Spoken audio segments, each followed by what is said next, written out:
শীতের জেলা পঞ্চগড়ে রাতের তাপমাত্রা আবারও কমেছে। রোববার সকাল ৯টায় সর্বনিম্ন ১২.৬ ডিগ্রি সেলসিয়াস তাপমাত্রা রেকর্ড করে তেঁতুলিয়া আবহাওয়া অফিস। শনিবার সর্বনিম্ন তাপমাত্রা ছিল ১৪.৭ ডিগ্রি সেলসিয়াস। তবে দিনভর রোদের সঙ্গে দিনের তাপমাত্রা ছিল ২৯ ডিগ্রি সেলসিয়াস। এর আগে গত ১১ নভেম্বর তেঁতুলিয়ায় চলতি শীত মৌসুমের সর্বনিম্ন তাপমাত্রা নেমেছিল ১২.৬ ডিগ্রিতে। এরপর ১১ দিন ধরে সর্বনিম্ন তাপমাত্রা ১৪ থেকে ১৫ এর মধ্যেই ওঠানামা করছিল। প্রতিদিন সন্ধ্যার পর থেকে হালকা কুয়াশার সঙ্গে বেশ শীত অনুভূত হয়। রাতভর হালকা কুয়াশায় ঢেকে থাকে এলাকা। তবে ভোরের দিকে সূর্য ওঠার সঙ্গে সঙ্গে কমে যায় ঠান্ডার অনুভূতি।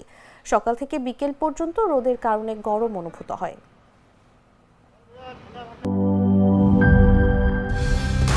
কালার এক্সপার্ট, জর্জ স্যাপ এবং মাইল্ড অন হ্যান্ডস টেকনোলজি সমৃদ্ধ অরিক্স ক্রিস্টাল ওয়াশ আপনার লন্ড্রি এক্সপার্ট।